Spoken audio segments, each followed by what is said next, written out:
Alléluia. Tu m'as guéri. Alléluia, toi Jésus. Merci pour la restauration. Merci pour ton amour envers nous. Tout donné. Tu as donné ton Fils unique. Alléluia, toi Jésus. Merci mon Maître. Tout donné. Merci Père éternel. Tu m'as pardonné mes iniquités.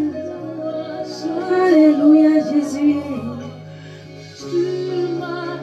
Reçois toute la gloire, Saint-Esprit de Dieu. Reçois l'élévation Jésus. Alléluia, toi Jésus. Reçois la louange. Reçois la louange. Reçois l'exaltation, la magnificence, l'adoration. Reçois les acclamations. Parce que nul n'est comme toi. Père éternel, tu es le Dieu sans qui nous ne pouvons rien faire. Tu es le Dieu sans qui nous ne voulons rien faire. Reçois la majesté, Yahweh. Alléluia. Reçois toute la gloire, Père éternel. Oh Jésus, reçois toute l'adoration encore. Oh, ce jour est réservé. Ce jour est réservé. Alléluia. Au Dieu 3 fois 5 qui n'a pas changé. Il s'appelle Je suis. Papa, mon âme te bénit, mon âme t'exalte, mon âme te loue, mon âme te glorifie, mon âme te magnifie, mon âme t'acclame, mon âme n'oublie aucun de tes bienfaits. Père éternel, parce que toi-même tu es fidèle, fidèle, fidèle. Reçois ma reconnaissance. Reçois ma fidélité en ce matin. Reçois mon Maître et mon Dieu. Reçois mon exaltation. Alléluia. Ce n'est même pas moi qui te donne la louange. C'est toi le Dieu qui siège au milieu de la louange. Alléluia. Ce n'est pas moi qui te donne l'adoration. C'est toi le Dieu adorable. Ce n'est pas moi qui te donne les acclamations, Yahweh. Les anges et les 24 vieillards se prosternent à tes pieds. Père éternel, qui suis-je? Qui suis-je pour ne pas te bénir en ce matin? Qui suis-je pour ne pas t'adorer en ce matin? Qui sommes-nous, Yahweh? Oh, ceux pour qui tu es mort sur la croix de Golgotha. Alléluia, toi, tendre Père céleste. Oh Jésus, inonde-nous de ton amour encore. Inonde-nous de ton amour encore en ce matin. Seigneur Jésus. Alléluia. Alléluia. Inonde-nous, Seigneur, de ton amour. Sois béni. Ô Père éternel, reçois la gloire, reçois la gloire. Ô Jésus, tu es digne de recevoir. Alléluia, ton Maître. Père éternel, Saint-Esprit de Dieu, viens prendre le contrôle. Nous t'en supplions. Tu dis que là où 2 ou 3 sont assemblés à ton nom, tu viens au milieu d'eux. Seigneur, parce que nous sommes là, non pas pour la gloire d'un homme. Nous sommes là, non pas pour prouver que quoi que ce soit, Père éternel, aux hommes de ce monde. Nous sommes là parce que toi, tu nous as choisis, tu nous as établis et tu nous appelles à porter du fruit. Nous sommes là afin que tu sois glorifié, élevé au travers de nos vies. Car c'est ce pourquoi tu as choisi de passer par nous. Alors mon Maître et mon Dieu, je t'en supplie, sans toi, nous ne pouvons rien faire. Et sans toi, nous ne voulons rien faire. Viens prendre le contrôle. Viens prendre le contrôle. Viens prendre le contrôle. Saint-Esprit de Dieu, viens remplir notre cœur en ce matin. Fais de nous de véritables adorateurs. Tu dis que tu cherches ceux qui t'adorent en esprit en vérité. Ne nous laisse pas passer ce moment dans ta présence avec nos émotions. Ne nous laisse pas passer ce moment dans ta présence avec notre chair, notre intelligence. Je prie mon Maître et mon Dieu afin que chacune de nos pensées soit maintenant ramenée captive à l'obéissance de Jésus-Christ de Nazareth au travers de sa parole. Parce que nous allons maintenant passer à la parole qui est la nourriture pour notre âme. Amen, alléluia. Ô Saint-Esprit de Dieu, commence à prendre possession de ton esclave que je suis. commence à prendre possession de ma bouche. Commence à prendre possession de mes pensées. Soumets-toi. Soumets-moi, pardon. Soumets-moi à toi, Saint-Esprit de Dieu. Soumets-moi à ta volonté pour ce culte. Soumets ton peuple à ta volonté pour ce culte. Soumets notre esprit, soumets notre cœur. Père éternel, que tout esprit de contradiction, de modification de ta parole soit maintenant constitué au nom de Jésus. Élève-toi, Yahweh. Élève-toi, Yahweh. Merci, Seigneur Jésus. Merci, Seigneur Jésus. Donc, nous allons passer à notre prédication de ce matin. Notre Dieu n'a pas changé. Il est le Dieu qui parlait à l'époque de la Bible aux hommes. Il parlait par sa parole. Il parlait par des songes. Il parlait par des visions. Et ce matin, il désire encore nous parler. Pour cette fois, au travers de sa parole. Amen. Le thème du message de ce matin, c'est « Va et ne pêche plus, tu es sous la grâce ». Va et ne pêche plus, tu es sous la grâce. Tout au long de cette semaine, le Saint-Esprit n'a pas arrêté de m'assaillir. Amen. Avec ce thème, sous la grâce. Ce mot n'a pas arrêté de retentir au-dedans de moi. Et le Saint-Esprit n'a pas arrêté de me révéler et de m'amener dans les profondeurs de ce qu'est réellement le passage sous la grâce. Amen. C'est un sujet qui nous fascine en tant que chrétiens. Nous sommes bénis d'être passés sous la grâce. Amen. Alléluia. Mais le Saint-Esprit a voulu que aujourd'hui, quelqu'un puisse être davantage éclairé. Je ne sais pas si on peut baisser un petit peu. Merci. Le Saint-Esprit aimerait que nous soyons davantage éclairés. Amen. Merci beaucoup.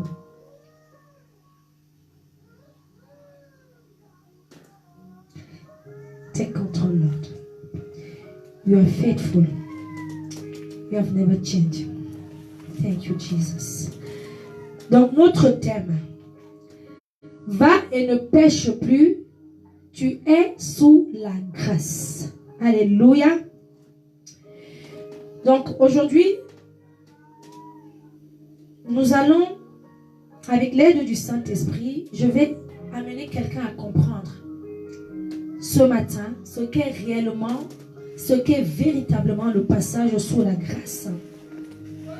Et surtout, j'aimerais l'amener à comprendre que le passage sous la grâce n'est en aucun cas un acquis. Parce que, en tant que chrétiens, nous nous réjouissons, nous nous vantons d'être sous la grâce au quotidien. Ce qui n'est pas mauvais en soi, parce que c'est une grâce. Amen.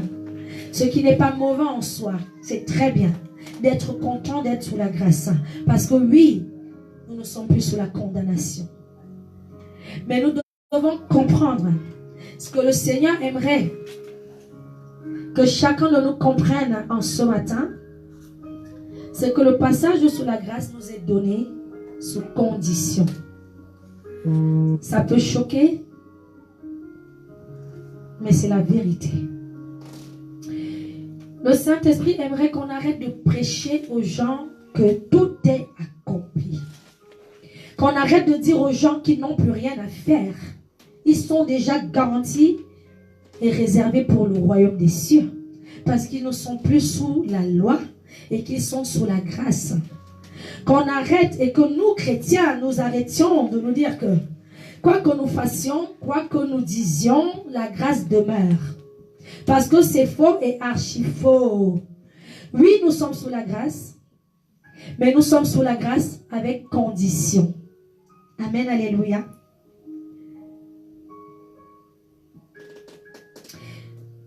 Nous allons lire Jean, le livre de Jean 8, Du verset 3 à 11. Je vais lire. Je vais lire. Pour la qualité du son, je vais lire. Dans Jean 8, du verset 3 au verset 11. Amen. Alors les scribes et les pharisiens amenèrent une femme surprise en adultère. Et la plaçant au milieu du peuple, ils dirent à Jésus, « Maître, cette femme a été surprise en flagrant délit d'adultère. Moïse, dans la loi, nous a ordonné de la lapider, de telle femme. Toi donc, que dis-tu » Verset 6. Il disait cela pour l'éprouver, afin de pouvoir l'accuser. Mais Jésus s'étant baissé, écrivait avec le doigt sur la terre. Comme il continuait à l'interroger, il se releva et leur dit, « Que celui de vous qui est sans péché jette le premier la pierre contre elle. » Amen. Et s'étant de nouveau baissé, il écrivait sur la terre. Quand ils entendirent cela, accusés par leur conscience, ils se retirèrent un à un, depuis les plus âgés jusqu'au dernier. Et Jésus resta seul avec la femme qui était là au milieu. Alors, s'étant relevé, et ne voyant plus que la femme, Jésus lui dit, « Femme, où sont ceux qui t'accusaient? Personne ne t'a-t-il condamné? » Elle répondit, « Non, Seigneur. » Et Jésus lui dit, « Je ne te condamne pas non plus. Va et ne pêche plus. » Alléluia. C'est ici que je tire. J'ai triché. Amen. Que je tire une partie du thème de ce matin. Jésus dit à la femme adultérienne, va et ne pêche plus. Amen. Alléluia. Après lecture de ce passage, j'aimerais dire à quelqu'un ce matin que ton passage de la loi au passage sous la grâce, de la même façon que cette femme adultérienne s'est fait le jour où, alors que tu étais dans le monde, vivant dans la boue du péché, et que tu méritais toutes sortes de mauvaises choses, tu méritais la mort, on t'a amené à Jésus-Christ de Nazareth. Soit par l'évangile que tu as pu entendre dans la rue, soit par l'évangile que tu as pu entendre, je ne sais pas par quel autre moyen, peu importe. Mais c'est ce jour-là où, alors que l'accusateur qui est le diable, les pharisiens ici sont représentés comme le monde, le diable. Amen. C'est ce jour-là que cette femme adultérienne, vivant dans le monde, vivant dans le péché, étant sous la loi, étant sous la condamnation. Parce qu'en réalité, vous devez savoir que les pharisiens n'étaient pas en tort. Quand les pharisiens amènent cette femme à Jésus, ils lui disent, elle a péché. Et la loi dit que si une telle femme est arrêtée, elle doit mourir. Ils avaient raison. C'est la loi qui le disait. Amen. Quand nous étions dans le monde, nous étions sous la loi. Nous étions dans la condamnation parce qu'il y a un truc que le Saint-Esprit m'a fait comprendre. La Bible dit que Dieu a tant aimé le monde qu'il a donné son Fils unique afin que quiconque croit en lui ne périsse point. Ça veut dire que malgré que Dieu ait aimé le monde, il a donné Jésus-Christ non pas pour le monde. Il a donné Jésus-Christ de Nazareth uniquement pour ceux qui croient en lui. Et pour ceux qui ne veulent pas périr. Ce qui sous-entend que quand nous sommes dans le monde, quand nous sommes païens, quand nous sommes loin de Dieu, même si il dit qu'il est un Dieu qui déverse son soleil sur les bons et les méchants, il fait pleuvoir comme sur les bons comme sur les méchants, nous devons savoir que quand nous sommes dans le monde, nous ne sommes pas sous la grâce. En réalité, je vais choquer quelqu'un ce matin. Jésus-Christ de Nazareth, on a pour habitude de dire qu'il est mort pour l'humanité tout entière. Mais c'est faux. Jésus-Christ de Nazareth n'est pas mort pour l'humanité tout entière. Il est mort pour ceux qui étaient prêts à fuir le monde. Il est mort pour ceux qui devaient croire en lui. Il est mort pour ceux qui se refusaient de périr dans le monde. C'est pour ça qu'aujourd'hui nous avons une partie en Christ et une partie hors de Christ, que nous appelons le monde, les païens. Et ceux-là sont encore sous la loi. Parce qu'en réalité, on est sous la grâce que quand on est en Jésus-Christ de Nazareth. Donc si quelqu'un se trouve dans le monde, je m'adresse à un païen qui pourrait m'écouter et qui est en train de se dire, Jésus-Christ est mort pour l'humanité tout entière, donc tout comme un chrétien, je suis sous la grâce. Je vais dire à ce païen-là que non, tu n'es pas sous la grâce. Tu n'es sous la grâce que quand tu viens à Jésus-Christ de Nazareth. Et c'est ce qui s'est passé pour cette femme adultérienne. Elle était dans le monde, elle était sous le coup de la condamnation, elle était sous le coup de la loi. Mais on l'amène à Jésus-Christ de Nazareth. Elle vient à Jésus-Christ de Nazareth. Et quand elle vient à Jésus-Christ de Nazareth, c'est là où le transfert se fait. Le passage de la loi à la grâce se fait au moment où le Saint-Esprit, Jésus-Christ de Nazareth, nous sort de la boue du péché, nous sort du monde. Amen. C'est en ce moment-là que nous passons sous la grâce. Je vais juste, parce qu'aujourd'hui nous avons une catégorie de chrétiens qui, parce que sont sous la grâce, on a le droit de rien leur dire. On a le droit de rien leur dire parce qu'on les juge. Jésus-Christ n'a pas dit aux pharisiens, ne la jugez pas. Il leur a simplement dit, si quelqu'un parmi vous n'a pas encore péché, qu'il fasse ce qu'il a à faire. Et ça s'adresse à nous tous. Quand nous recadrons nos bien-aimés, quand nous nous recadrons entre nous, ce n'est pas parce que l'un se trouve parfait plus que l'autre. On a une catégorie de chrétiens aujourd'hui qui refusent complètement et catégoriquement qu'on leur dise quoi que ce soit, parce qu'ils sont sous la grâce. Ils ont le droit de pécher, selon eux.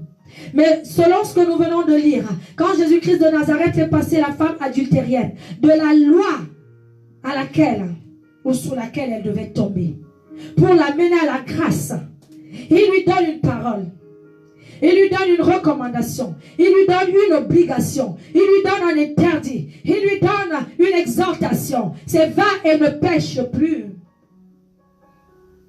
Hey Jésus. Ce qui sous-entend que tu es sous la grâce seulement si tu cesses de pécher. Auquel cas, la Bible déclare dans le Nouveau Testament, je précise parce que beaucoup ont pour habitude de traiter la loi d'Ancien Testament.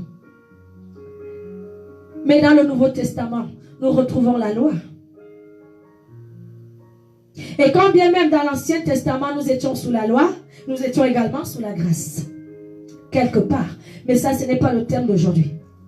Dans le Nouveau Testament, Jésus-Christ nous fait passer de la loi à la grâce. Mais dans le Nouveau Testament, alors qu'il nous a fait passer de la loi pour la grâce, il nous dit dans Romains 6, 23, le salaire du péché, c'est la mort. Ça veut dire que quelque part, il y a encore une loi qui existe.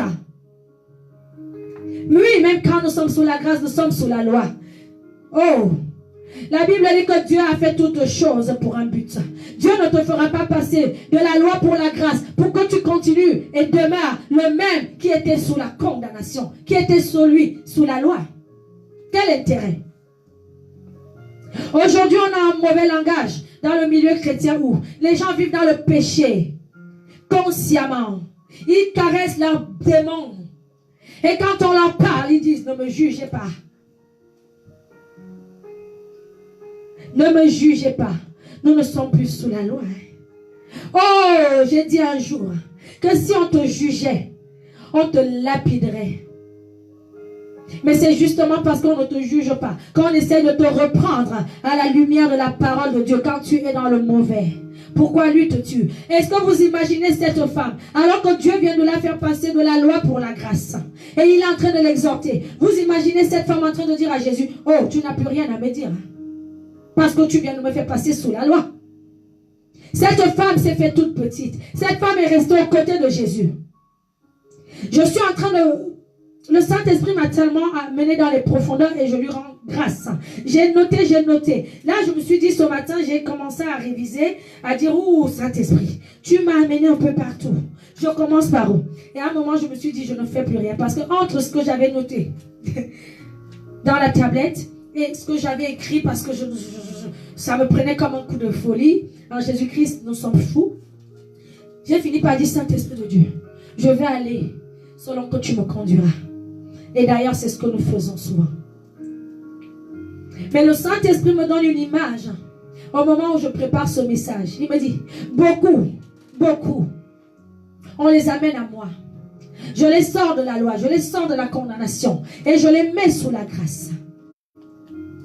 Amen. À peine je leur ai sorti de la condamnation pour la grâce, qu'ils sont déjà retournés pécher, qu'ils ont déjà commencé à me mépriser. Avez-vous vu cette femme adultérienne? Alors que Jésus-Christ de Nazareth est en train de lui parler. Rejeter l'exhortation, rejeter les conseils. Aujourd'hui, nous avons des bonbons, des prédications bonbons. Parce que les chrétiens rejettent l'évangile de vérité, l'évangile de paix. Et beaucoup de serviteurs de Dieu sont rentrés dans ce mauvais jeu. De dire aux chrétiens ce qu'ils aiment entendre. Parce qu'on est sous la grâce. On ne doit pas blesser. On ne doit pas choquer. Oh, tu vas culpabiliser les chrétiens. On est sous la grâce. Pardon? Celui qui culpabilise sait pourquoi il culpabilise. On avait un adage qui disait dans mon pays, c'est le cœur du bandit qui bat. En quoi est-ce que tu culpabilises si on te dit que le fait de pécher, tu vas aller en enfer? Pourquoi ça te fait culpabiliser? Parce que tu sais clairement que tu vis dans le péché. Amen. La parole de Dieu est une épée. Il prend même le soin de nous dire qu'elle est une épée à double tranchant. Une épée ne caresse pas. Une épée tranche, elle blesse, elle fait mal, oui. Mais c'est parce que ça fait mal que ça transforme. Tu n'es pas sous la grâce pour vivre n'importe comment. J'ai entendu le témoignage de ce chrétien. On m'a dit une fois, qui dit clairement avec fierté, oh mais moi je fornique et je demande pardon à Dieu, et je refornique et je redemande pardon à Dieu, et je fornique et je demande pardon à Dieu. Mais mon cher ami, tu crois que Dieu pardonne encore? Tu es en train de te tromper toi-même. J'ai posé la question sous la conduite du Saint-Esprit sur ma page Facebook en demandant pourquoi est-ce que Jésus-Christ de Nazareth demande pardon pour les péchés de ces Romains-là qui sont en train de le crucifier, mais ne demande pas pardon pour les péchés de Judas. Et le Saint-Esprit va m'amener à vous donner la réponse. Amen, alléluia. J'entends des discours. Amen. La dernière fois, le Seigneur m'a utilisé. Il m'a amené dans les profondeurs. Il m'a exposé les hommes de Dieu qui sont dans la compromission. Oui, je le dis. Et j'ai interrogé le Seigneur. Je l'ai posté sur ma page. Oui. Quand je suis arrivée sur Facebook, j'ai dit que j'avais reçu le ministère de toujours dire la vérité. Et quand j'ai posté sur ma page Facebook, que j'ai interrogé encore le Seigneur pour savoir si je devais exposer leur nom, il y a un qui est venu me dire, 2, pourquoi exposer les gens? Prie plutôt pour eux. Pardon? Quand Jésus-Christ a exposé Judas, vous l'avez vu prier pour Judas après? Mais on est dans quel monde? Arrêtez de faire croire aux gens que le monde du christianisme, c'est le monde des bisous. C'est le monde de l'hypocrisie. C'est le monde du manque de personnalité, du manque de caractère, du manque de franchise. La parole de Dieu est une épée. Même l'apôtre Paul dit aux Corinthiens, oui, je vous ai écrit une lettre qui vous a attristé. Et je suis fier que ça vous ait attristé. Parce que le fait que cela vous ait rendu triste vous a permis de changer de comportement. Quelquefois, il faut, avec la parole de Dieu, amener les gens face à leurs conneries pour qu'ils se réveillent. On est où là? On est où? On est sous la grâce. C'est ça? Sous la grâce veut dire vivre dans le mensonge, vivre dans le péché, dans la fornication, dans l'adultère, dans le vol, dans l'escroquerie. Le Seigneur t'a appelé pour conduire son peuple et tu t'empiffres et tu dis que tu es sous la grâce. Mon cher ami, tu n'es plus sous la grâce. Tu es déjà tombé sous la condamnation. C'est ce qui est arrivé à Judas. Judas était sous la grâce. Judas était sous la grâce. Ananias et Saphira étaient sous la grâce.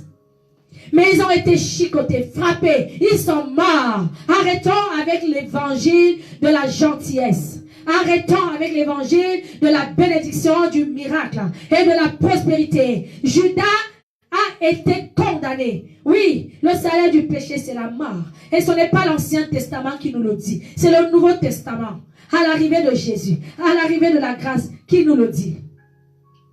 Donc oui, si nous voulons garder ce passage sous la grâce qui nous a été fait, nous devons nous aligner à la condition qui nous est donnée.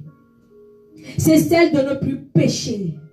C'est la condition sine qua non. Si elle n'est pas remplie, tout le reste ne sert à rien.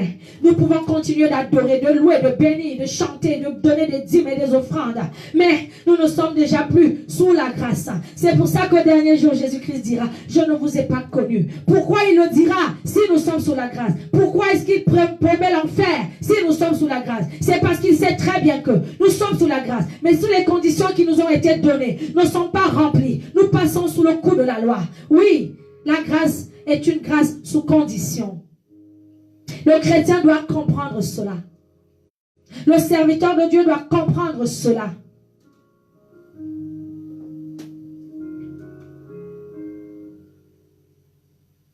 En fait, le passage sous la grâce, quand Jésus-Christ nous dit, oui, qu'il est bon, qu'il est juste et fidèle pour pardonner nos péchés, il nous parle en réalité là, des péchés inconscients. Parce que oui, malheureusement, quelquefois, on n'a pas pensé et puis on a mal parlé. Là, on demande pardon. Mais ce n'est pas des péchés des personnes qui vivent n'importe comment, consciemment, caressant leur désordre et venant dire aux gens, prie seulement pour moi. Hein. Pardon? Jésus-Christ n'a pas prié pour Judas parce qu'il considérait que Judas était un chrétien suffisamment avisé. Judas vivait sous la grâce, avec Jésus-Christ, la grâce en personne. Il était exhorté, il mangeait à table avec Jésus. Mais pourquoi est-ce que Jésus, parce que alors qu'il était sous la grâce, ne l'a pas empêché de mourir? Pourquoi est-ce que Jésus n'a pas empêché le châtiment de Judas? Pourquoi est-ce que Jésus n'a pas prié pour Judas? Amen. Parce que tu es sous la grâce sous condition. Et pourquoi est-ce qu'il prie pour les Romains? Pourquoi est-ce qu'il demande pardon? Il dit, Père, pardonne-leur. Et il prend le soin de préciser. Car ils ne savent pas ce qu'ils font. Hey! Ce qui signifie qu'en réalité, tes péchés ne te sont pardonnés que quand tu ne sais pas ce que tu fais. Dès l'instant où tu sais ce que tu fais, là, il n'y a plus de pardon possible. Arrêtons de nous leurrer. Arrêtons de nous mentir. Arrêtons de dire aux chrétiens que nous sommes sous la grâce. Ce n'est pas faux que nous le soyons, mais nous ne le sommes que sous condition. Si Jésus-Christ ne demande pas pardon pour les péchés de Judas, c'est parce qu'il considère que Judas savait ce qu'il faisait. Puisque Judas avait été à plus d'une fois repris avec la parole. Et c'est ce qui arrive aujourd'hui à nos chrétiens que nous sommes. Au travers de la parole, on te prêche la vérité, tu rejettes. Tu pêches un frère, le Saint-Esprit touche un frère. Te dire, frère, tu sais que ce que tu viens de faire là, la Bible n'aime pas ça. Tu dis au frère, ne me juge pas, je suis sous la grâce. Mon cher ami, dès l'instant que tu rejettes la remise en question, tu es déjà sorti de la grâce à la loi. Tu es condamnable. C'est pour ça que la femme adultérienne, alors que le Seigneur la reprend, et le Seigneur lui dit, madame, oh, ils ne t'ont pas condamné, hein? Bon, je ne te condamne pas non plus. Mais, change. La femme ne dit pas à Jésus, oh, on ne me juge pas, je suis sous la grâce. Elle se tait. Quand on te trouve dans le péché, quand le Seigneur permet à ce qu'un bien-aimé, une bien-aimée vienne t'exhorter, ne rejette pas l'exhortation sous prétexte que tu es sous la grâce. Et ne venez pas dire à ceux qui ont choisi de servir Dieu dans la lumière, de protéger et de cacher les bêtises de ceux qui sont en train d'entraîner le peuple dans la boue de l'enfer. Ne venez pas me dire ça. Parce que le chrétien, c'est ça. Prie plutôt pour eux. Hein? Pardon? Priez pour qui? Pourquoi? Je ne suis pas au-dessus de Jésus-Christ de Nazareth. Si Jésus-Christ de Nazareth n'a pas prié pour Judas, hey, je viendrai prier moi pour le chrétien qui pêche et qui rejette la vérité parce qu'il a son ego. Nous sommes sous la grâce. Nous ne devons plus pécher. Si nous disons que nous sommes sous la grâce, nous devons respecter la condition qui va avec. Au cas contraire, nous ne sommes plus sous la grâce. Imaginez-vous, le passage sous la grâce, c'est exactement comme ce criminel dans le monde qui est amené devant le juge. Alors que le juge a toutes les raisons de le condamner. Le juge lui dit, bon, je ne vous condamne pas, monsieur, cette fois-ci, mais vous devez vous tenir à carreau. Parce que si jamais, est-ce que vous imaginez ce criminel-là qui savait qu'il est normalement condamné à la prison à perpétuité ou même à 6 mois de prison, si vous voulez banaliser les choses. Parce que le chrétien aime banaliser. Dieu est amour. Il pardonne tout. Dieu n'est pas amour seulement, il est juste juge aussi. Arrêtons. Vous imaginez ce prisonnier-là, ce criminel, ce violeur d'enfants-là, ce meurtrier-là dans le monde, on l'amène devant le juge et il sait très bien que si on l'a amené, c'est pour sa condamnation. Il arrive et le juge lui dit, bon, je ne vous condamne pas. Mais sachez que vous faites attention. Vous imaginez ce prisonnier-là en train de dire au juge, madame la juge, monsieur le juge, vous n'avez rien à me dire. Hein? Mais tout de suite à l'instant T, le juge le met en prison alors qu'il n'avait pas prévu. Alors que le juge était en train de se dire qu'il ne le mettra plus en prison. Rien que la réponse, rien que le comportement, rien que l'attitude de ce meurtrier fait en sorte que le juge tout de suite change son avis et il le met en prison. C'est exactement ce que nous faisons au quotidien. Quand Jésus-Christ de Nazareth qui nous a passé de la loi à la grâce commence à nous exhorter au travers de ses bien-aimés, au travers de sa parole, nous commençons à dire oui mais. Mais quand nous avons dit ça, nous sommes déjà passés de la loi, de la grâce à la loi, nous retombons. Parce que Jésus-Christ n'a pas de temps à perdre avec les micmacs des uns et des autres. Hein. Tu as fait un choix. Tu as fait un choix. Quand Jésus-Christ nous dit dans Deutéronome 30, 19, si ma mémoire est bonne, que voici je mets devant toi, et il dit bien je prends à témoin le ciel et la terre, je mets devant toi la mort ou la vie, la malédiction ou la bénédiction, et il te dit, parce qu'il est amour justement, il t'aide à faire un choix quand même, il te dit mais choisis la vie. Ce jour-là tu as choisi la vie, tu n'étais pas forcé, c'est à ce moment-là que tu avais ton libre arbitre. Mais une fois que ton choix est fait, le libre arbitre n'existe plus. Tu dois te plier au choix que tu as fait. Tu dois te soumettre à la volonté de ce choix. Donc si tu as choisi, le jour où Jésus t'a dit de choisir entre la mort et la vie, entre Satan et lui, tu as choisi lui. Alors mon ami, tu te plies à ses lois, tu te plies à ses commandements, tu te plies à ses interdits, tu te plies à ses instructions. Tu ne viens pas à Jésus-Christ de Nazareth en disant, Seigneur Jésus, je t'ai choisi parce que je voulais éviter la condamnation. Mais malgré tout, je veux quand même vivre comme quelqu'un qui était sous la condamnation, dans le péché, dans le mensonge, dans le ceci. Non, tu ne choisis pas la vie et la mort en même temps. Amen, alléluia. Le chrétien doit comprendre ça. Va et ne pêche plus. Tu es sous la grâce. C'est la parole d'exhortation que le Seigneur Jésus-Christ de Nazareth donne à cette femme. Avez-vous entendu cette femme dire à Jésus, pourquoi tu me dis de ne plus pécher?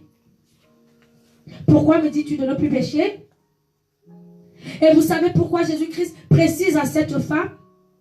Parce qu'il vient de la délivrer. Il vient de la passer de la loi à la grâce. Et il peut se dire qu'elle est déjà sous couvert.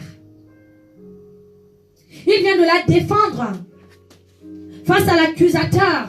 Parce que c'est ce que nous étions à l'époque dans le monde. Face au diable qui nous accusait. Face au diable qui réclamait notre tête.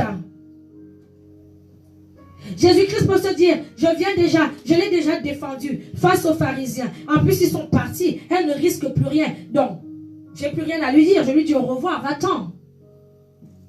Mais pourquoi Jésus-Christ prend le temps de dire à la femme, va et ne pêche plus? Tout simplement parce qu'il veut faire comprendre clairement à la femme que si jamais tu péchais, la loi s'appliquerait dans ton cas à nouveau. Quand nous sommes sous la grâce, nous sommes sous la grâce comme ceux condamnés qui auraient dû aller en prison, à qui on a donné du sursis. Ou à qui on a mis un bracelet électronique. Tu es sous contrôle. Oui, sous la grâce, nous sommes sous contrôle. Arrêtons de prêcher le libre arbitre aux gens. Le libre arbitre, le Saint-Esprit me l'a clairement fait comprendre. C'est quand nous étions dans le monde. Nous avions le choix de le choisir lui ou le monde. Et nous l'avons choisi lui. Donc si nous le choisissons lui, c'est pour ça d'ailleurs que quelque part il dit que nous sommes esclaves de ce à quoi nous obéissons. Nous ne sommes plus libres. Nous sommes libres, mais esclaves de Jésus. Un esclave se soumet. Un esclave obéit. Je ne connais pas d'esclaves dans le monde pour ceux qui ont les femmes de ménage et les quoi. Tu imagines ton esclave, je ne sais pas comment vous appelez ça. Jésus. Ton domestique te répondre. Quel genre d'esclaves sommes-nous qui répondons à Jésus? N'est-il pas écrit que si je vis, ce n'est plus moi qui vis, mais c'est Christ qui vit en moi? Quand je me lève pour prêcher la parole comme ceci, ce n'est pas moi qui suis en train de vous la donner. Qu'elle vous plaise ou non, ce n'est pas à moi que vous devez vous en prendre. Et quand vous pensez que vous êtes en train de vous en prendre à moi, en réalité, vous êtes en train de vous en prendre à celui qui m'a établi. Parce que ce n'est pas ma parole. Je n'ai aucun business. Je ne gagne rien à chercher des problèmes. Parce que, en fait, prêcher la vérité au peuple de Dieu que vous êtes, c'est chercher les problèmes. Mais moi, ça ne m'apporte rien du tout. Si ce n'est de faire ce pourquoi j'ai été appelé, afin que vous soyez éclairés et que chacun de vous se recadre pour rester dans la grâce qui nous a été faite. Aujourd'hui, tu te lèves, tu es prédicateur, tu prêches la vérité, tu es détesté. L'église est vide. Jésus. Heureusement que le jour où nous passons devant le juste juge, c'est chacun pour sa part. Si Jésus-Christ nous jugeait à la foule, oh, je crois qu'il y en a qui seraient déjà au ciel. Parce que c'est des camps de concentration. Amen. Mais Jésus-Christ n'a rien à faire avec tout ça. Restons dans la vérité. C'est ce qui importe à notre Dieu. Restons purement dans la vérité. Le passage sous la grâce n'a de sens aussi longtemps que nous avons compris que nous devons rester près de Jésus. Ou en Jésus. Utilisez le terme qu'il vous plaît. C'est ce que la femme adultérienne avait compris. Quand les pharisiens l'amènent à Jésus, les pharisiens s'en vont. Jésus-Christ a la tête baissée. Elle était libre de partir en courant. Elle était libre parce qu'elle aurait pu se dire, oh, ils sont partis. Jésus-Christ, en plus, il est distrait. Il est en train de regarder le sol. Il est en train de je ne sais pas faire quoi. Mais il m'a dit ce qu'il était en train de faire. Alléluia. Il est fidèle. Elle aurait pu partir. Puisque les pharisiens étaient partis. Mais elle est restée près de Jésus. Aussi longtemps que Jésus écrivait, aussi longtemps qu'il avait la tête baissée, elle est restée près de lui. Et le Saint-Esprit me fait comprendre que le passage sous la grâce, c'est de rester près de Jésus. Tu ne peux pas être sous la grâce et aller dans le monde, dans les bars, dans les je ne sais pas quoi, et en te disant que tu es encore sous la grâce. Cette femme est restée près de Jésus. Parce qu'elle voulait se garantir son passage sous la grâce. Toi, tu es passé de la condamnation à la grâce. La semaine d'après, tu as été délivré. On te voit déjà dans les bars, dans les boîtes de nuit. Et puis tu arrives le lendemain à l'église, tu danses. Tu dis que tu es sous la grâce. Mais non, c'est depuis que tu es parti en boîte de nuit que tu es sorti de la grâce. Tu dois même retourner à la condamnation. Tu allais danser avec qui là-bas? Les esprits de quoi? Et tu reviens à Jésus. On t'a dit que Jésus-Christ, c'est ton amant. Oh my God. Tu le quittes, tu le reviens. Tu pars, tu reviens. Tu pars, tu reviens. Et la grâce ne bouge pas. Elle est là. Parce que tu es le prince. Oui, Jésus-Christ, la Bible dit qu'il a fait de nous ses héritiers, co-héritiers. Nous sommes des princes. Donc, pour autant, C'est à lui de se plier à ton comportement.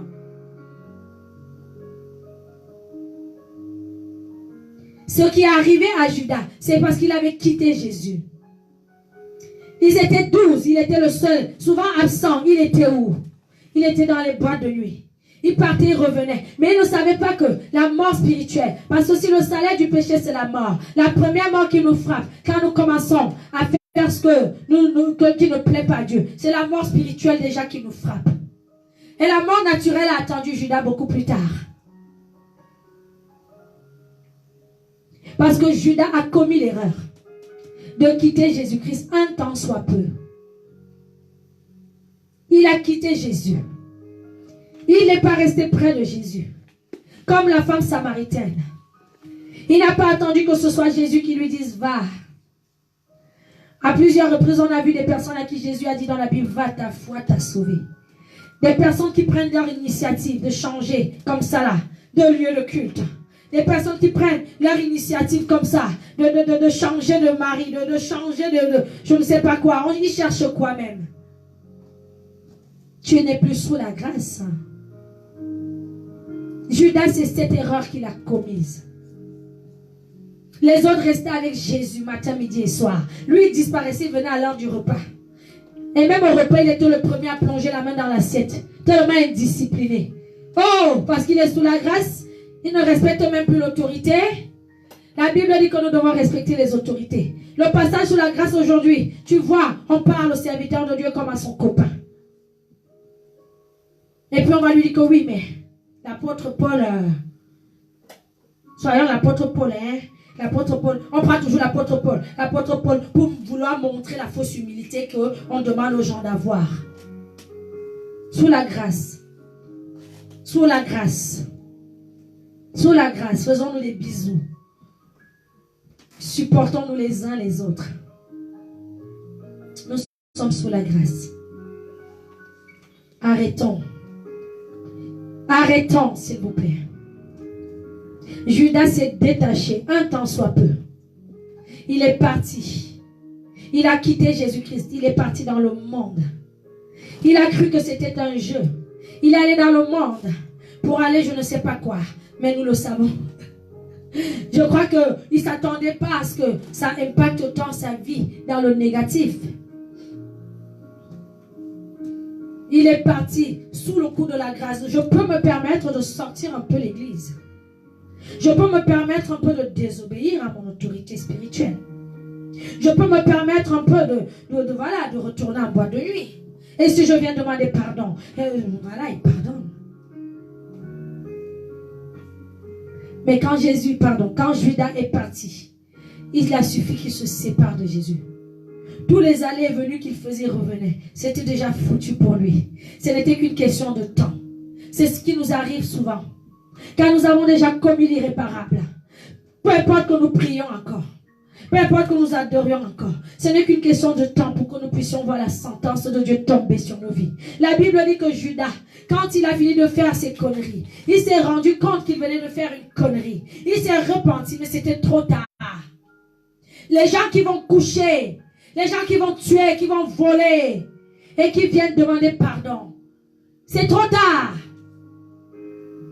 Si tu as tué avant de venir à Jésus, oui, il t'a déjà pardonné pour ça et tu es passé sous la grâce.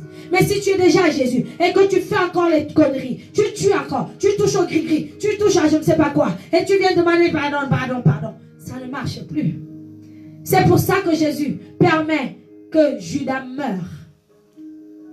Ne croyez-vous pas que par amour pour Judas, Jésus était capable d'intercepter, lui le Dieu de miracles, le Dieu à qui rien n'était possible. Ne pensez-vous pas qu'il était capable d'empêcher la mort de Judas? Mais il ne l'a pas fait parce qu'il ne se contredit pas. Il dit que le salaire du péché c'est la mort. Il fallait que la mort spirituelle qui avait déjà attaqué Judas soit confirmée par la mort naturelle. Après on est surpris dans les églises, les chrétiens meurent catastrophiquement. On accuse le diable, on accuse la sorcellerie, on accuse le cousin, celui qui a réussi, c'est lui qui a tué. Pardon, c'était ton propre péché qui t'a tué. C'est le salaire de ton péché que tu as récolté. Arrêtons d'être des hypocrites. Arrêtons de dire que tout est beau, tout est rose en Jésus-Christ de Nazareth. Oui, nous avons la garantie. Nous avons la vie en abondance. Mais ceci est sous condition.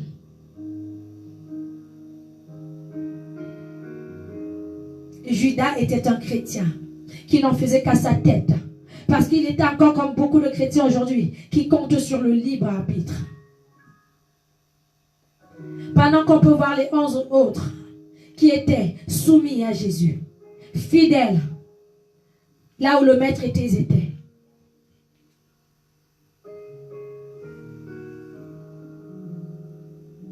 Je le dis et je le redis. On ne prie pas pour les péchés de quelqu'un. On ne prie pas pour quelqu'un qui pêche consciemment. Arrêtons. Arrêtons avec ça, c'est diabolique. Ce n'est pas biblique du tout. Judas, pardon. Jésus demande pardon pour les Romains qui sont en train de le crucifier, qui sont en train de le poignarder. Mais il ne demande pas pardon pour les péchés de Judas. Parce qu'il dit que Judas était un chrétien qui connaissait la parole. Judas était un chrétien qui connaissait la vérité. N'est-il pas écrit, vous connaîtrez la vérité et la vérité vous affranchira? Si toi, chrétien, tu vas à l'église matin, midi, soir, du lundi au dimanche, et que tu te couches devant celui que tu considères pasteur, tu entends la parole de Dieu et tu ne changes pas. Et tu continues de pécher et de forniquer et de tuer et de mentir et d'accuser et de faire ceci et de cela. Dieu et sa parole sont un. Si Dieu t'a parlé, si la parole de Dieu qui est Dieu ne t'a pas transformé, ce n'est pas la prière qui va te transformer. Oh, arrêtons ça. Et c'est pour ça que Jésus, Dieu. Et c'est pour ça que Jésus ne demande pas pardon pour les péchés de Judas. Parce qu'il dit, Judas était suffisamment en train de m'entendre lui parler. Ma parole et moi, nous sommes un. J'ai enseigné à Judas, au travers de ma parole, ce qu'il ne fallait pas faire, ce qu'il fallait faire, comment se comporter. Si tout ça, après que Jésus ait vécu avec Judas pendant 3 ans, parce que normalement, Judas arrive dans la vie de Jésus tout au début de son ministère. Et il meurt à la fin du ministère. C'est même lui, même si c'est vrai que les Écritures devaient s'accomplir dans ce sens-là. Mais sur le plan symbolique, c'est même Judas qui consécute le ministère de Jésus en allant le livrer. Si Judas étant resté près de la parole qui est une épée à double tranchant, près de la parole qui est la vérité et qui est supposée nous affranchir, n'a pas pu être affranchi, croyez-vous que c'est avec les prières qu'il aurait été affranchi? De la parole et de la prière, qu'est-ce qui est plus puissant? Puisque la parole est Dieu en personne. Si Dieu lui-même n'a pas pu, non pas qu'il était incapable, mais c'est que le cœur de Judas était tellement endurci, rempli de rébellion, d'orgueil, d'ego, centré sur sa petite personne, à vouloir vivre sous la grâce, mais avec le libre arbitre du monde. Le Saint-Esprit m'a fait comprendre que le libre arbitre n'est pas pour nous les chrétiens. Le libre arbitre, c'est pour les païens. Ils ont le droit de faire ce qu'ils veulent, pardon. Ils font ce qu'ils veulent. C'est pour ça d'ailleurs que, voilà, quand c'est un païen qui pêche, ça ne choque personne. Ça fait partie de sa nature. Mais toi, chrétien, quand tu pêches, ça choque tout le monde. Parce que toi, chrétien, tu n'as pas le droit de faire ce que tu veux. Le libre arbitre, tu ne l'as pas. Ne confondons pas tout. On ne prie pas. Jésus ici dit qu'il est capable de nous pardonner nos péchés si nous les confessons. Il nous parle des péchés inconscients. les péchés de l'ignorance. Ne va pas forniquer en prenant du plaisir pour venir dire à Dieu, je te demande pardon. Quand tu forniquais, tu n'étais pas triste, né? Amen. Ne viens pas faire semblant d'être triste maintenant. Parce que Jésus-Christ de Nazareth, il le sait très bien que tu ne l'es pas. Tu essaies simplement de vouloir manipuler la grâce. Elle va dans ton sens. Le jour où tu es bien, la grâce. Le jour où tu n'es pas bien, je suis sous la grâce. Oh, my God. Stop à cela. Stop à cela. Jésus-Christ a choisi de passer par nos vies pour manifester sa gloire. Nous sommes sous la grâce sous condition. Et nous ne sommes sous la grâce que si nous demeurons en Jésus-Christ de Nazareth. Je refuse ce chrétien qui a fait 10 ans, 10 ans en Jésus-Christ. Je vous prends un nombre d'années. Ce n'est pas une histoire vraie. Ça, c'est une hypothèse. Il a fait 10 ans en Jésus-Christ de Nazareth. Et puis du jour au lendemain, il décide de retourner dans le monde. Croyez-vous qu'il est encore sous la grâce?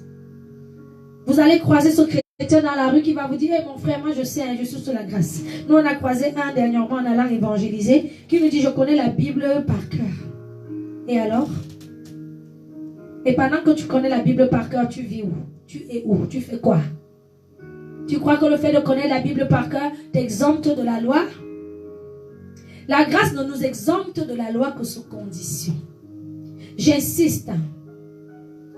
Ne soyons pas dessous la... Ne nous vantons pas. Oui, ayons de la fierté. Parce que, oh, ce n'est pas lui qui... Ce n'est pas nous, pardon, qui l'avons choisi. C'est lui qui nous a choisis. C'est un honneur. C'est une grâce. C'est un privilège. Oui, soyons fiers de cela. Mais n'en profitons pas pour vivre n'importe comment. En nous disant que non, Jésus-Christ a déjà tout pardonné. Hein? Il a déjà tout accompli. Hein? Oh non, hein? Le châtiment qui pesait sur nous est tombé sur lui. Les ordonnances qui nous condamnaient, il les a effacées. Il les a effacées, mais toi-même tu es en train de les réécrire. En vivant comme tu vis. Toi-même tu es en train de les réécrire. Toi-même tu es en train de donner accès à Satan de pouvoir t'accuser à nouveau. Et tu crois que Jésus-Christ n'a que ça à faire de prendre ta défense. Il est mort une seule fois sur la croix de Golgotha. On n'a qu'un seul Jésus. Il ne mourra plus. Ce jour-là, il est monté sur la croix de Golgotha pour confirmer le passage sous la grâce pour lequel il était venu. Il ne reprendra pas à zéro les choses. Maintenant, nous savons qu'il revient pour nous juger. S'il considérait que nous étions sous la grâce et que tout était accompli, comme le chrétien a très mal compris, tout est accompli à son niveau, mais tu as ta part à accomplir. Si ta part que tu dois accomplir, tu ne l'accomplis pas, pardon, tu ne rentres pas au ciel. Jésus-Christ a tout accompli de ce que lui, il devait faire. Nous avons notre part à faire. Et notre part, c'est de marcher dans la soumission à sa parole, à ses instructions. C'est de nous faire tout petits. Quand nous sommes repris, alors que nous sommes dans le péché, ne rejetons pas. Parce que nous sommes suffisamment orgueilleux. Oh, on me critique. Oh, on me juge. Mon cher ami. Ou ma chère amie. Si on te jugeait, on ne serait pas là en train de te dire, tu sais que Dieu n'aime pas ça. On serait en train de te foutre des gifles. On serait en train de te lapider. On serait en train de te trancher. Si on prend le temps de te dire, Dieu n'aime pas ça. Oh, ne fais pas ça.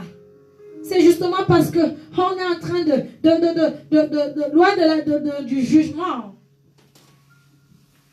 Nous sommes en train de t'aider à ne pas perdre ton passage sous la grâce.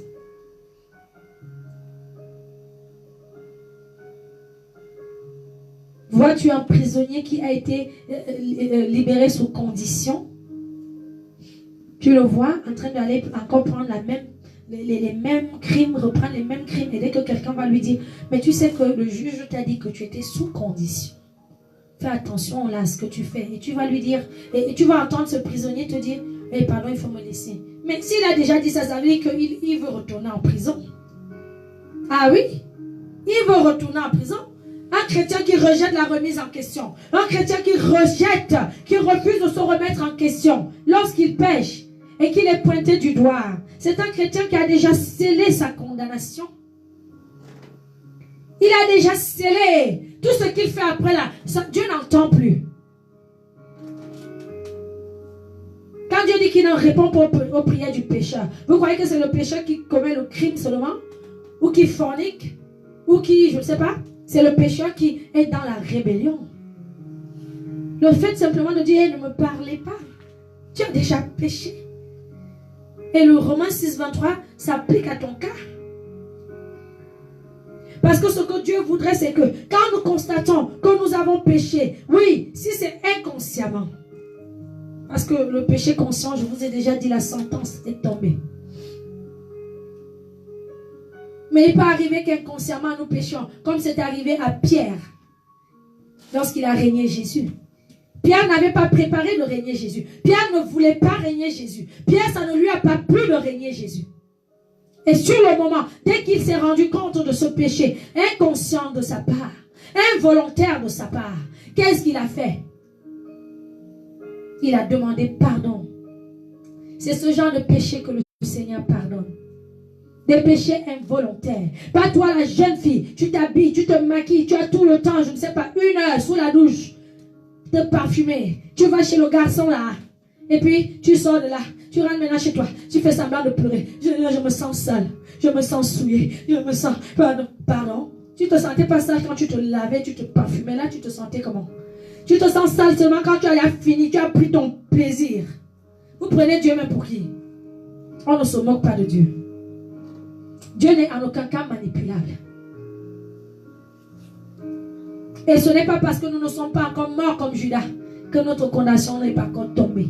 Il y a des personnes là, je ne sais pas, peut-être j'en fais partie, mais qui sont déjà condamnées. Tu les vois là, ils dansent encore à l'église, ils chantent encore, ils prêchent encore. Mais c'est déjà bon, foutu. En fait, tout ce qu'ils font là, ça ne sert à rien. Tu as même envie de leur dire, retourne une fois dans le monde, profite de ta vie. Et comme ça, bon, tu vas en enfer et bon. Parce que là, tu fais quoi? Tu fais quoi? À quoi sert-il à un homme? À quoi nous servirait-il de passer des jours dans l'église, à prier, de passer des jours à jeûner, de passer des jours à ceci, pour aller finir comme le païen? Ce sera même pire pour nous. Si Jésus-Christ de Nazareth prend le temps de demander pardon pour les péchés des Romains, c'est parce qu'il considère que les Romains ne connaissent pas la parole de Dieu. Ils n'ont jamais entendu parler du respect de l'autorité. Ils sont en train de crucifier l'autorité spirituelle qui est Jésus-Christ de Nazareth. Sans savoir. C'est à ce moment-là que lui, Dieu, leur fait passer de la loi à la grâce. C'est ce jour-là que les Romains ont reçu leur passage sous la grâce. Je ne connais pas l'histoire par la suite, mais quelque part, il nous est dit que quand le ciel a grondé, que le Seigneur, notre Dieu, répond à la prière de Jésus, tout le monde se dit, ces Romains-là maintenant disent, oh, il était vraiment le Messie alors. C'est là où eux maintenant, ils prennent conscience. Parce que la parole ne leur avait jamais été donnée avant ce moment-là. Donc Jésus savait que eux, ils ne savaient pas ce qu'ils faisaient. Ils ne savaient même pas que Jésus est Jésus. Ils ne savaient même pas que le salaire du péché, c'est la mort. Mais toi, quand tu es venu à Jésus-Christ de Nazareth, il te l'a déjà dit. Pourquoi quand tu vas pécher, tu vas encore venir lui demander la vie? Tu veux qu'il se contredise? Il t'a dit que le salaire du péché, c'est la mort. Tu vas pécher exprès et tu viens. Seigneur, je t'en supplie. Tu es venu pour me donner la vie en abondance. Et la vie en abondance. Et je t'en supplie. Mais il dit, mais ma fille, méfions-nous de ce que nous faisons de notre passage sous la grâce. Ananias et Saphira, ce couple, pour ceux qui connaissent l'histoire, a péché par le péché du mensonge, par le péché de la fausse promesse à Dieu. Nous allons vendre nos terres, nos maisons, et puis nous allons tout donner pour l'œuvre du Seigneur. Beaucoup sont comme ça. Ils croient que tu baratines qui? Le serviteur de Dieu. Oh! Tu baratines qui? Ananias et Saphira, ils étaient sous la grâce. Et ils ont cru que parce qu'ils étaient sous la grâce, ils pouvaient mentir un petit peu. Un petit mensonge. C'est pas très grave. Et Pierre insiste, il dit, mais pourquoi, Ananias, pourquoi Saphira, vous mentez? Vous mentez, dites la vérité. Et ils s'entêtent. Et ils reçoivent la sentence. Vous aurez peut-être pu me dire que oui, mais c'est Judas qui a été se suicider lui-même. C'est pas Dieu qui l'a frappé non plus. Hein, parce que quand on n'est pas suffisamment spirituel, on voit tout avec des limitations. Mais Ananias et Saphira, ils ont été se suicider. Comment expliquez-vous que les personnes sont comme ça tenues debout et d'un seul coup, bang? Si ce n'est pas une puissance, une colère venue d'en haut qui les fracasse. Le salaire du péché, c'est la mort. Dieu ne s'est pas dit à ce moment-là, oh, ils sont sous la grâce. Bon, même s'ils ont menti, ils vont quand même donner une partie de l'argent. Bon, s'ils gardent l'autre partie, ce n'est pas très grave. Non, parce que la loi, c'est la loi.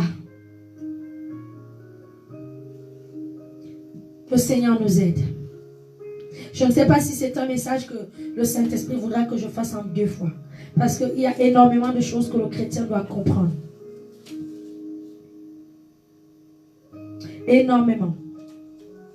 Si nous sommes passés de la loi à la grâce, rendons grâce à Dieu. Mais sachons que le passage sous la grâce n'est pas acquis. Sachons que le passage sous la grâce en Jésus-Christ de Nazareth nous ôte notre libre arbitre. Parce que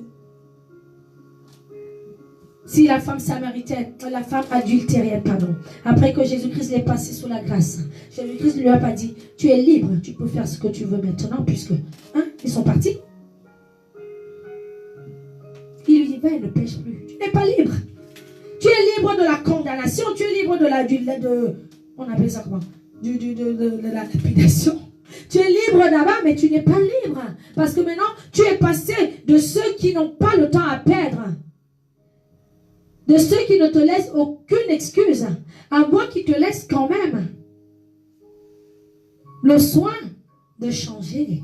Mais pour autant, tu te dois de changer. Pensez-vous que quand Jésus-Christ de Nazareth dit « Va et ne pêche plus », il s'attend à ce que cette femme-là devienne parfaite? Est-ce qu'il s'attend à ce que cette femme-là ne pêche plus vraiment? Non. Puisqu'il dit lui-même que tous sont péchés et sont privés de la gloire de Dieu. Nous sommes pécheurs, malheureusement. Et il n'est pas possible,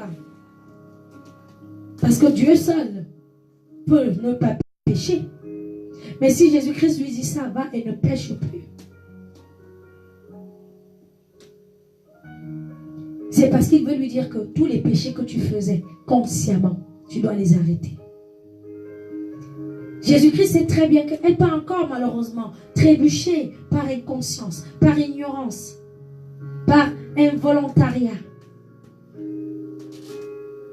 Mais ce n'est pas de ces péchés-là que Jésus-Christ nous parle quand nous sommes sous la grâce. Et c'est justement là où la grâce rentre en compte. Nous ne savions pas, nous l'avons fait. Seigneur, pardonne-nous. Le passage sous la grâce tient compte des péchés seulement inconscients, involontaires, ignorants.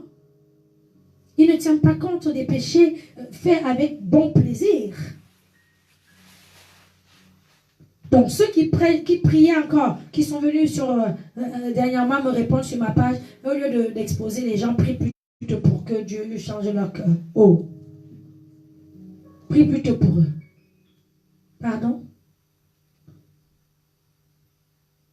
Vous croyez qu'on va perdre le temps de prier pour tous les pasteurs compromis là qui y a sur cette planète-là? On va commencer par qui? Oh my God! On commence par qui? Ils sont nombreux. Que Dieu nous fasse grâce seulement. Qu'il nous pardonne. Qu'il nous préserve. Parce que la Bible déclare que celui qui se croit de vous fasse gaffe de ne pas tomber. Nous n'avons aucune prétention de quoi que ce soit. Nous nous disons simplement que c'est grave.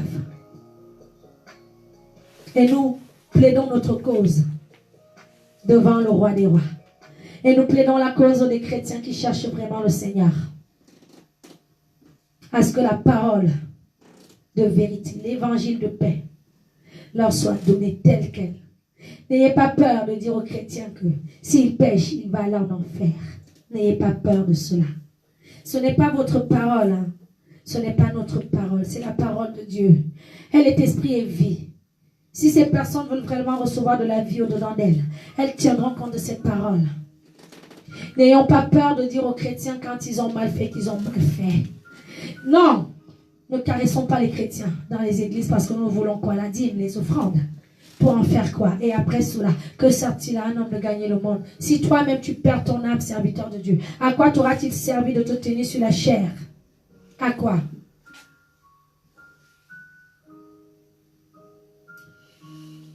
N'ayons pas peur. Ceux qui devront partir, partiront. J'ai toujours dit que Jésus-Christ dit, je vous ai établi afin que vous portiez du fruit, pas des fruits. La quantité n'intéresse pas Dieu. Mais la qualité, oui. Donc, ne cherchons pas à remplir les églises en leur disant tout est beau. Vraiment, Jésus t'aime. Et puis, tu es seulement bénédiction. Nous sommes seulement bénis de toutes sortes de bénédictions. Même les bénédictions. Nous n'entrons en possession de nos bénédictions que si nous sommes dans la lumière. Si tu es un chrétien, pata pata, comme je dis souvent. Même tes bénédictions, là, pour qu'elles arrivent, ça va être aussi pata pata. Que le Seigneur vous bénisse. Nous sommes sous la grâce. Alors ne péchons plus. Ne péchons plus. Le Seigneur n'a pas dit, est-ce que tu pourrais tenter de ne plus pécher? S'il te plaît, essaye de. C'est un ordre. C'est une recommandation divine. Et à partir du moment où elle n'est pas respectée, nous sommes dans la désobéissance. Donc que le Seigneur nous fasse grâce. Que le Seigneur nous soutienne dans notre marche avec lui. Parce que nous devons reconnaître que ce n'est pas toujours facile. C'est pour ça qu'il a dit que sans moi, vous ne pouvez rien faire.